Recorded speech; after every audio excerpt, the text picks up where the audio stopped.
I'm greatly overwhelmed by all the love that so many of you have shown to me over the last 13.5 years, and even more after I announced that I'm leaving our group. I'm going to tell you all what I'm going to say because I love all of you, and I want good for all of you. Some might think it's boring, but that's okay. I wrote it down because I'm extremely emotional now. I was nothing before, not just when I joined this company, but way before I was born. I was non-existent. Then I was given shape in my mother's womb. I was born sometime later, crying out loud for help. I was given things that I asked for and things I hadn't asked for. Today I'm here saying goodbye to you as the group CFO and executive director of a multi-million-dollar group of companies. I hadn't ever before imagined this day would come. But who knows what will happen tomorrow? I know what will happen tomorrow. With whatever I have or I became, and with whatever I don't have or don't become, I will also eventually pass away and become nothing again, just like before. So it's nothing, something, and then nothing again.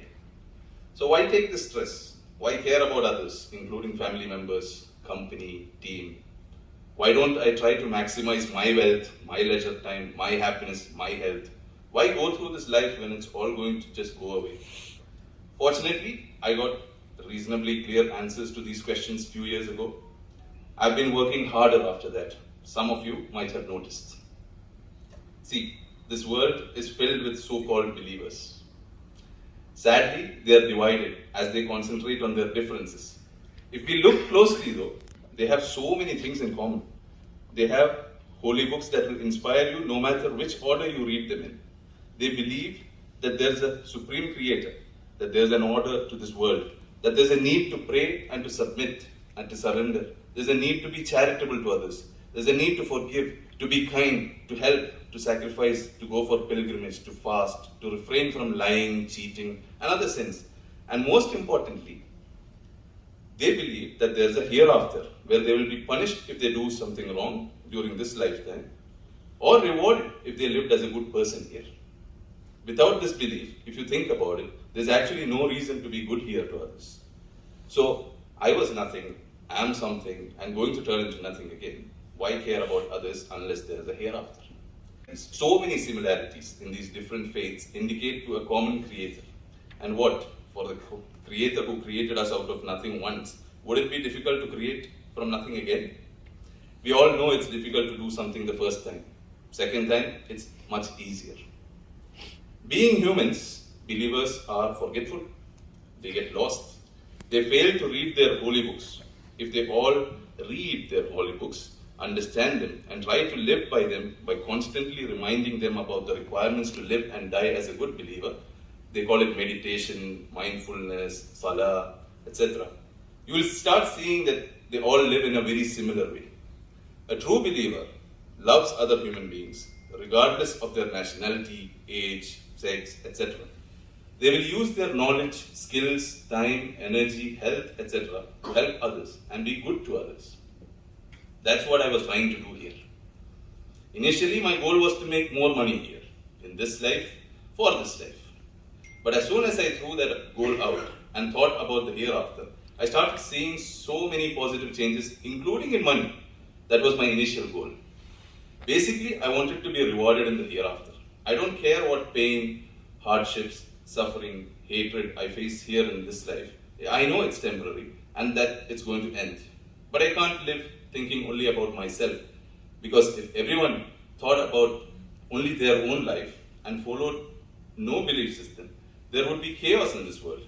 If everybody was a true, focused believer in the hereafter, everybody would be good to each other. We need to remind this to ourselves and to others, because there's a lot of suffering in this world. People are not being nice to each other. I want to serve the most number of people I can. Not everybody can serve many others because of challenges they might be going through, like family members to look after, lack of time, lack of resources, etc. I have been fortunate. With every additional blessing that I have had, I became more and more reminded about how much I must give back. I have this feeling that before I run out of time, energy, and health, I want to serve the maximum I can, earn more points for the hereafter. See how interesting it is that the creator already had a reward system, a surveillance system, a cloud system for data storage, an accounting system for recording good deeds and bad deeds, a quality management system with holy books as guidances, etc., etc.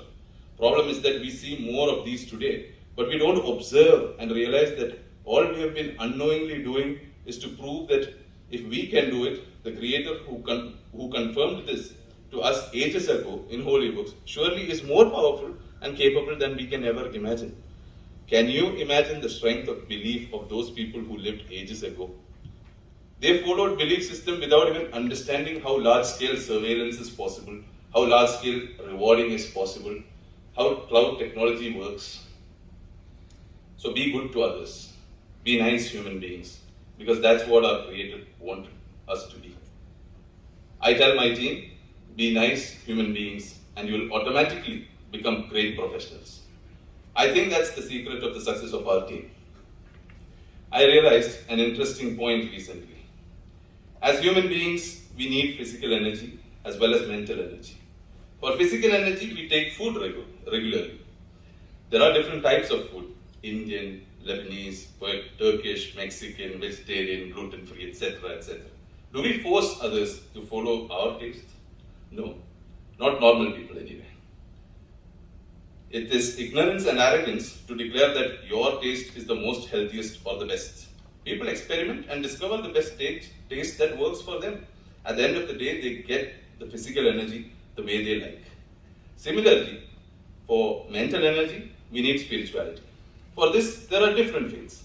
We shouldn't be focused on the branding. The idea is to be mentally satisfied and direct the physical energy in the best way. We don't have to obsess with the branding.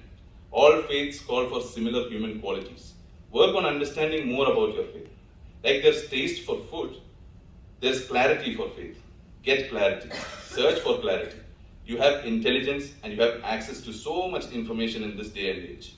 Find the clarity that works for you. Keep reminding yourselves, because we are forgetful. It is working for me and a lot of others. It might work for you too.